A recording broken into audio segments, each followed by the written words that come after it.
Akhir-akhir ini viral ya bahasa Suryani ala Mama Gufron. Ini ada tulisan menarik ditanggapi langsung oleh Lora Ismail Al-Khalili. Ini keturunan Syekhona Khalil Al-Bangkalani. Minimal diam untuk para muhibin. Ini urusannya kita dengan Pahlawi Yahudi celeng. Dimuat di situs resminya NU Jatim. Judulnya Respon Lora Ismail Al-Khalili soal bahasa Suryani ala Mama Gufron. Mama ya, bukan pakai H ya. Jadi laki-laki. Mama itu panggilan untuk ulama atau tokoh di sebuah daerah ya, di Jawa Barat atau di mana gitu ya. Perhatikan di sini, Surabaya NU Online Jatim. Jagat maya diramaikan dengan penyampaian Mama Gufron Al-Bantani menggunakan bahasa Suryani dan viral di media sosial. Hal ini pun memantik respon sejumlah pihak termasuk Lora Muhammad Ismail Al-Khalili, salah satu dzurriyyah Syekhona Muhammad Khalil Al-Bangkalani atau Bangkalan. Perhatikan ya, Lora Ismail mengawali penjelasannya dengan meminta sejumlah pihak agar menilai secara objektif atas hal-hal yang disampaikan oleh Mama Gufron. Ya, itu tidak jauh beda ya dengan yang saya selalu sampaikan, selalu mencoba mencari pemahaman apa maksudnya. Misalnya Nabi berkata wa maqoli. Oh, mungkin itu adalah versi bahasa Suryani terjemahan Mama Gufronnya makoli semua ya.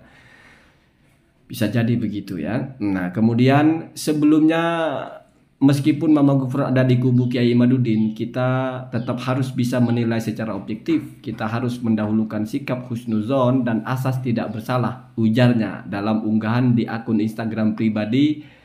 Itu bisa dicek ya, @ismailkhalili dikupas pada hari Kamis 13 bulan 6 tahun 2024. Nah, ini akun Instagramnya ini followernya itu 500 juta lebih Pak, 500.000 sampai 600.000 kalau nggak salah. Ia menyebutkan bahwa Suryani menurut sebagian ulama merupakan bahasa yang biasa digunakan oleh para aulia. Oh, jadi ada benernya ya.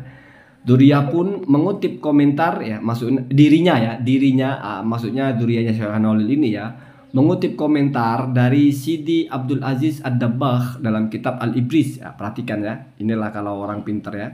Jadi nggak omong kosong ya. Jadi ada rujukannya. Apa itu? Innal lughata suryaniyata hiya lughatul arwah. Bahasanya para arwah ya. Wa biha yatakhatabu al-auliya'u min ahli diwani fima bainahum likhtisariha wa hamliha al-ma'ani al-katsiratah ya. Al-ma'ani al-katsirati ya. Sifatnya dari al-ma'ani ya. Sesungguhnya bahasa Suryani adalah bahasa arwah, dengan para walinya dengannya para aulia saling bercengkrama antar mereka karena lafadznya yang singkat ya, jadi ikhtisor ya. Tetapi walaupun lafadznya singkat dan kandungan maknanya yang sangat banyak yang tak mungkin diungkapkan dengan lafadz-lafadz dalam bahasa lain. Itulah maksud saya, jangan-jangan wa maqoli itu artinya banyak. Jadi ngomong apa aja wa maqoli inna rahmatan fi ma Allah mahafakol. Jadi bahasanya itu saja untuk menjelaskan semua hal. Ternyata memang bahasa Suryani begitu Pak, ikhtisor tetapi mengandung makna banyak ya. Ikhtisoriha wa hamdiha al-ma'ani al-katsiro. Lafadznya singkat tapi maknanya banyak, masuk akal. Jadi benar Bapak Gufron itu ya. Ia mengatakan Syekh Muhammad Zaki Ibrahim berkomentar bahwa bahasa Suryani yang ada dalam kitab-kitab mengandung banyak sekali teka-teki hingga tidak boleh diucapkan. Wah, ini berarti tidak boleh ya. Oleh dan kepada sembarangan orang. Oh, kalau mau Gufron kan memang orang khusus ya, nggak sama dengan yang lain. Jadi mungkin masuk yang boleh ya. Untuk itu, ia pun meyakini bahwa tidak boleh mengamalkan lafaz-lafaz semacam ini atau bahasa Suryani kecuali dalam dua keadaan yang menuntut. Pertama, ketika mengetahui lafaz dan maknanya sesuai sehingga terkonfirmasi bahwa di situ tidak ada makna kesyirikan atau kekufuran atau nama-nama jin dan mantra-mantra sihir. Oh, ini sama dengan dalam bab ruqyah itu Pak. Jadi kalau ada mantra yang majhulul makna, kita tidak tahu apa maknanya, maka tidak boleh kita ucapkan. Khawatir di situ ada narasi-narasi yang menyebabkan kesyirikan atau narasi-narasi yang isinya itu kesyirikan. Misalnya di situ narasi mempersekutukan Tuhan, tapi karena kita nggak tahu maknanya maka kita mengucapkannya, itu tidak boleh ya. Berarti bahasa Suryani kalau ditarik ke dalam fikih ya, mengadopsi teori dalam ruqyah itu, ya kalau kamu tidak tahu apa maknanya, kamu tidak boleh mengucapkan khawatir ya, namanya jaga-jaga gitu ya. Karena kamu bisa memastikan itu tidak mengandung kesirikan atau mengandung kalau kamu tahu maknanya, kamu nggak ngerti. Walaupun udah kebiasaan sekarang orang nggak ngerti menghukumi ya. Kedua, membacanya hanya untuk mendapat barokahnya saja, andai disepakati di dalamnya ada bau-bau barokahnya, atau karena mengharap berkah wali panutan yang melafatkannya. Oh, kalau kamu menganggap Mama Gufron itu wali dan kamu mengikuti dia, ya kamu pakailah bahasa Suryani itu ya. Wa makoli kamu ngomong beli rokok beli apa, wa makoli ya. Semoga nggak ditimpukin aja ya. Serta husnuzon kepada mereka andaikan sah nisbat lafad-lafad itu kepada mereka, karena banyak sekali yang menyisipkan secara dusta lafad-lafad itu di kitab-kitab mereka. Nah, itu yang diungkapkan oleh Lora Ismail Al-Khalili ini. Ya nggak tahu punya Mama Gufron ini masuk yang mana ya. Kemudian lantas, apakah bahasa Mama Gufron adalah bahasa Suryani yang dipakai para wali? Wah, ini panas ini. Kalau saya masih mungkin ya, kalau ini kayaknya enggak deh. Lora Ismail menyebutkan bahasa Mama Gufron tidak mirip dengan bahasa Suryani dalam kitab manapun. Ya karena Mama Gufron memang menjadi mujtahid, mungkin mujaddid kan sekarang musimnya mujaddid, ilmu nasab mujaddid, bahasa Suryani mujaddid. Jadi nggak nemu cantolan ya. Buat sendiri kan. Menurutnya bahasa yang digunakan Mama Gufron lebih mirip bahasa Arab atau paling tidak bahasa Suryani naturalisasi. Ah betul, bahasa Suryani versi Nusantara mungkin ya. Lalu ini mencoba. Lora Ismail pun mencoba menguraikan satu persatu makna lafaz yang sering diucapkan oleh Mama Gufron sebagaimana berikut. Satu, inna bermaksud sesungguhnya atau bermakna sesungguhnya, kecuali jika ada makna lain dalam bahasa Suryani. Nah itu. Ini yang kita tidak tahu.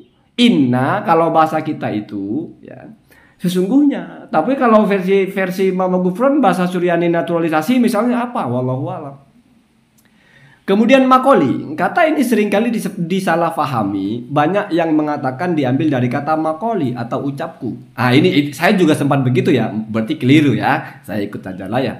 Berarti ucapanku. Tapi dalam pengucapan Mama Gufron tidak ada alifnya, maka lebih tepatnya makoli. Yang setelah ditelusuri ternyata dalam bahasa Arab bermakna gorengan. Allah karim, gorengan. Tapi bahasa Arab, kalau bahasa Suryani gorengan mungkin makoli bukan gorengan, tapi mungkin bakwannya atau apa kita tidak tahu ya.